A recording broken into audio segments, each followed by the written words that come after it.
Thank you.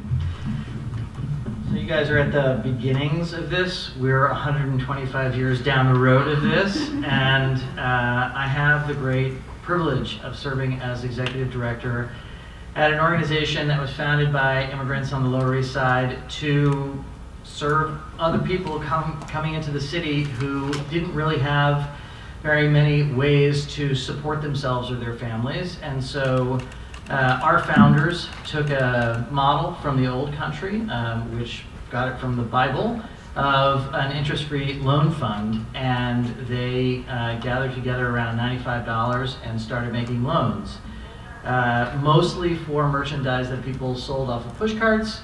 And eventually they built up the loan fund. This year we're looking at making $14 million worth of loans.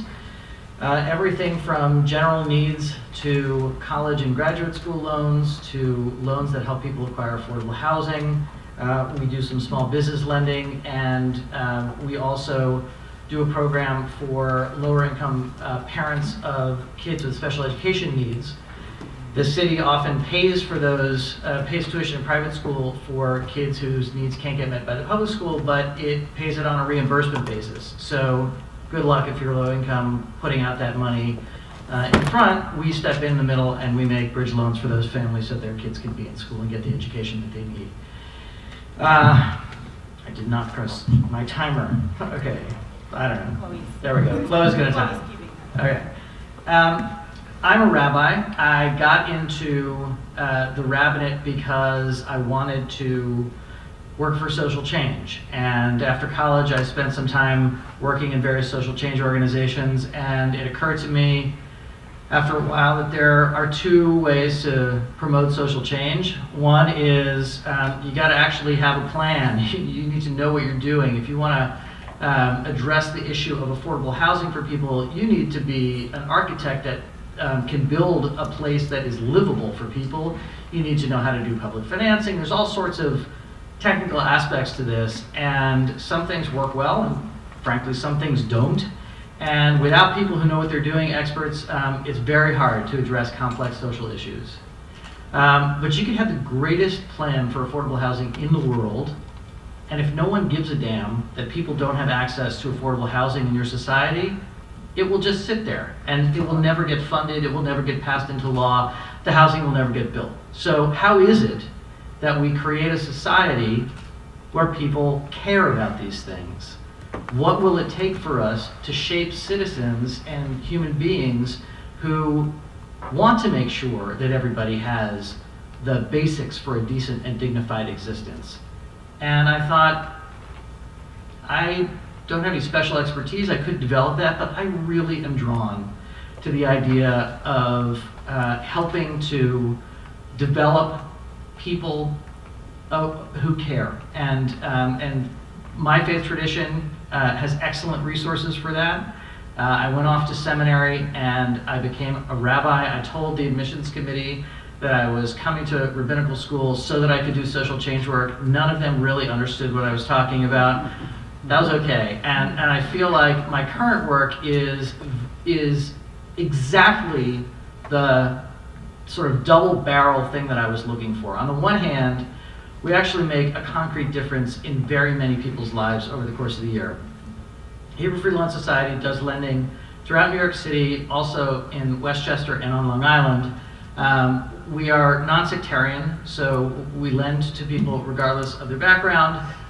You have to just live in our area. You have to have either low or moderate income, and you have to have two people from your own life who will come with you and serve as guarantors on your loan. That means that they will pay off the loan if you can't pay it off, if you default on the loan. That community resource, people standing up for other people in these communities, is what makes it possible for us to do the lending. We don't charge any interest. We don't charge any fees. People pay us back only what they borrow from us. So if we were to have a high default rate, it'd be very hard to continue doing what we're doing. But the fact is that this sort of community commitment that people have to each other results in us having a 99.9% repayment rate. It's extraordinarily high. So this is a model that not only has a tremendous impact on people's ability to manage the spikes and dips that Rachel Schneider was talking about, but also to access opportunities that they wouldn't otherwise be able to access. They can, everything in New York goes through pizza. So, you know, they can figure out how to buy that pizzeria. They can get themselves a college education. They can purchase affordable housing. These are all wealth building opportunities, not just income, but also wealth building opportunities. And so that's a very important part of our model. Not only do we do all of that, but I also feel like we represent a certain set of values to the community. And it is, for my own faith tradition, it's our ability to not only talk the talk, but walk the walk. I like to talk about the Hebrew Free Loan Society as a community of moral imagination and inspired action. And that's what religion ought to be about. And it happens in very many places. Sometimes it happens in houses of worship, but sometimes it happens at the desk where you're talking to a loan officer who's there because a faith community decided people in the city ought to have the opportunity to advance themselves through access to safe and affordable credit.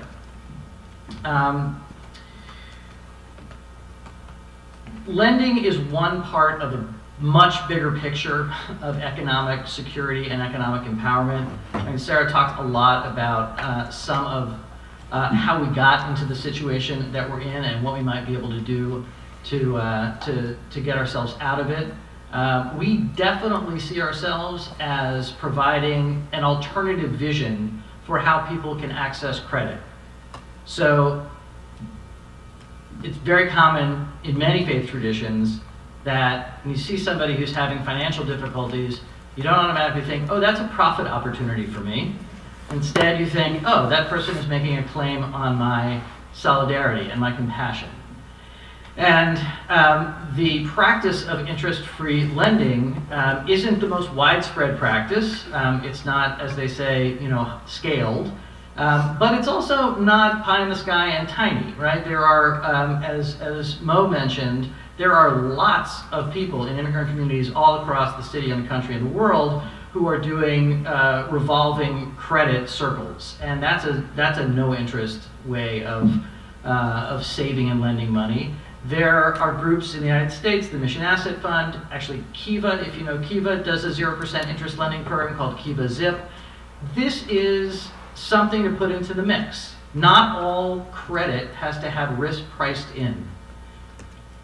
That is actually pretty dangerous for most lower income people if you let society do it on a price in the risk model, because then the people who can least afford wind up with the highest rates, and that is socially destructive. And we'd like to be in there with the credit unions and other models to provide a socially constructive way to do things.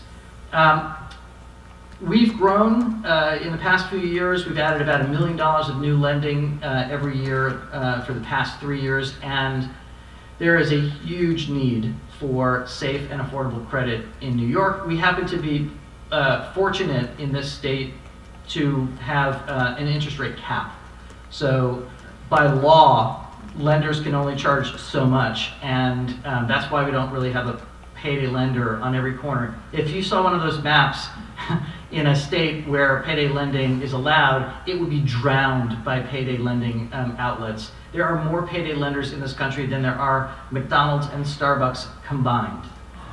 So we are able to keep that out of New York because payday lending has a business model that doesn't actually work unless you can charge very high interest rates and keep people in the debt trap. And one way that we fulfill our mission at the Hebrew Free Loan Society is not just by doing safe and affordable lending, but also by joining with other faith communities, consumer groups, and economic justice initiatives to advocate and make sure that Albany hears that the people of the state of New York feel like it is a matter of our values and our responsibility for each other that we keep the interest cap in place. And boy, oh boy, does industry want to remove that interest cap. They're constantly efforts in Albany to poke little holes in the legislation or to create, I don't know, test models for things. It really requires a lot of vigilance. But, and Sarah and I were just talking about this earlier, that law was passed first in New York State, not New York State, in New York in 1717, right, before New York was a state. So happy 300th anniversary to the usury cap, and my time is up. So I'll just say in the questions, somebody should ask me about how Mo and I are doing this thing together with starting up an additional interest-free lender in New York City. Thank you.